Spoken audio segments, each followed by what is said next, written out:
Ustaz, bolehkah seorang wanita pergi haji atau umrah tanpa mahram bila wanita itu janda?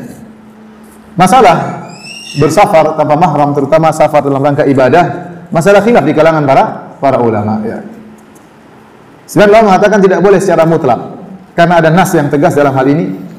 Katakanlah seorang sahabat datang menemui Nabi Shallallahu Alaihi Wasallam, kemudian berkata, ya Rasulullah, sungguhnya ya istriku berangkat haji. Sementara saya sudah tercatat untuk mengikuti jihad ini dan itu. Maka Rasulullah SAW menyuruh lelaki ini untuk tidak berjihad, tapi untuk menemani apa? Istrinya berhaji. Ya. Jadi Rasulullah SAW menyuruh dia untuk menemani istrinya yang sedang berhaji, safar dalam rangka ibadah. Kemudian juga dalam hadis, ya, la yahillu imra'atin tu'minu billahi wal yawmil akhir an tusafira masirata yaumin wa laila illa ma'adhi mahram, atau kama qala Nabi SAW. Tidak halal bagi seorang wanita yang beriman kepada Allah dan hari akhirat untuk bersafar dengan safar sehari semalam kecuali dengan apa? Mahramnya. Maka ini dalil-dalil dijadikan sebagian ulama bahwasanya safar tanpa mahram, baik safar ibadah atau safar mubah, safar berobat dan yang lainnya, kalau tanpa mahram maka hukumnya dosa. Hukumnya dosa karena dalil-dalil yang tadi kita sebutkan. Ini pendapat banyak dipilih oleh para ulama di Arab Saudi. Boleh bersafar tanpa mahram kalau darurat.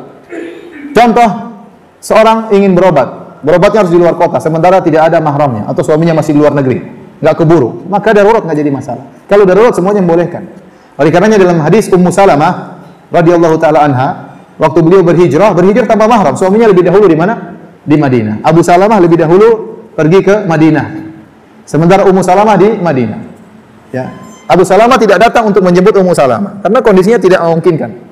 Maka Ummu Salamah akhirnya pergi berhijrah bahkan ditemani oleh seorang laki yang bukan mahramnya. Tapi ini darurat. Jadi maksud saya kalau safar karena darurat maka boleh meskipun tanpa mahram.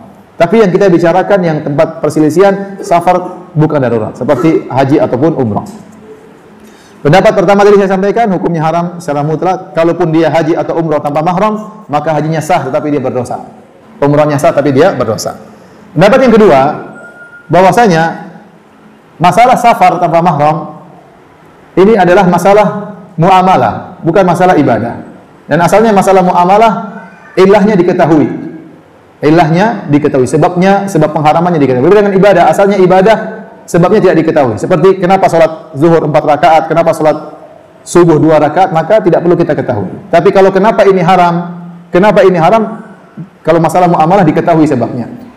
Oleh karena sebagian ulama ini juga dikuatkan oleh Syekhul Islam Ibnu Taimiyah berpendapat bahwasanya safar kalau tanpa mahram sementara ilahnya sudah tidak ada, karena ilah diharamkan safar tanpa mahram karena masalah keamanan, dikhawatirkan wanita tersebut diganggu, dikhawatirkan wanita tersebut ya tersesat atau macam-macamnya. Ya, tatkala ketakutan tersebut hilang maka tidak mengapa. Makanya mereka mensyaratkan jika seorang wanita bersafar dengan teman-teman yang amanah maka diperbolehkan.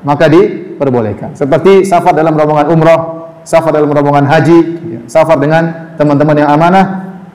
Ini diperbolehkan. Ini pendapat juga dikuatkan oleh Ibnu Taimiyah rahimahullah taala dan juga Syekh Sa'ad Al-Khathlan, salah seorang anggota kibar ulama. Dan terus terang saya lebih condong pada pendapat yang kedua. Ya, saya lebih condong kepada pendapat yang kedua. Tetapi saya katakan kita tidak bermudah-mudah mengambil rukhsah dalam hal ini. Terutama lagi istri-istri Nabi berhaji tanpa mahram setelah wafatnya Rasulullah sallallahu alaihi wasallam. Ya. Jadi kita tidak mengambil keringanan ini kecuali benar-benar mendesak. Ya. Contoh seorang janda tidak ada yang menemani dia sama sekali. Ya. Tidak ada kakaknya, tidak ada adiknya. Sementara dia ingin umrah. Ya, saya tidak bisa melarang. Ya, karena ada sebagian ulama yang membolehkan. Selama ditemani dengan teman yang amanah, yang secara umum kita bukan mengatakan terjamin 100% tidak. Secara umum safar tersebut aman dan biasanya safar sekarang aman. Biasanya pesawat tidak meledak. Ya, biasanya ya ada pesawat meledak atau pesawat macet di tengah jalan itu jarang-jarang ya. Tapi biasanya safar itu aman ya. Tetapi bagaimanapun seorang harus menjaga dirinya. Kenyataan yang saya lihat, kasus pernah saya hadapi di Madinah. Seorang guide, teman saya, menjadi guide travel umrah. Kebetulan yang umrah ibu-ibu berangkat tanpa mahram. Akhirnya terjadilah cinta kasih di antara mereka. Dan ini kenyataan.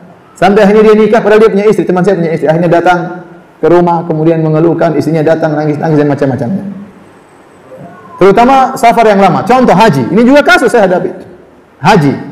Seorang laki haji tanpa istrinya. Tidak apa-apa. Ada seorang wanita haji tanpa suaminya. 40 hari berpisah dari istri, berpisah dari suami, akhirnya ngobrol-ngobrol akhirnya timbul semacam pacaran sebenarnya. Dan itu kejadian. Makanya ulama yang mengatakan tidak boleh safar tanpa mahram secara mutlak itu juga pendapat yang kuat. Tapi setelah saya timbang-timbang, saya katakan pendapat yang mengatakan selama ada teman-teman yang amanah, ya, maka dibolehkan, tetapi dengan kondisi-kondisi yang terdesak. Ya. Tapi kalau kita tahu seorang wanita tahu dirinya lemah imannya, ya, maka dia berhati-hati. Ada yang mengatakan, Ustaz, umur saya sudah 45 tahun, apa ada yang mau? Ya ada, umur 70 tahun mau sama ente. Ente 45 masih cantik di mata laki-laki berumur 75 tahun. Jadi seorang tetap bertakwa kepada Allah, apakah dia pergi dengan mahram atau dengan tanpa mahram. Kembali lagi saya katakan, berusaha bersafar tanpa mahram kecuali darurat, ya. Kecuali apa? Darurat. Karena bersafar tanpa mahram itu rawan, ya. Kita butuh teman, kita butuh ada yang laki-laki yang menjaga kita, ya, dan macam-macamnya. Wallahu a'lam bishawab.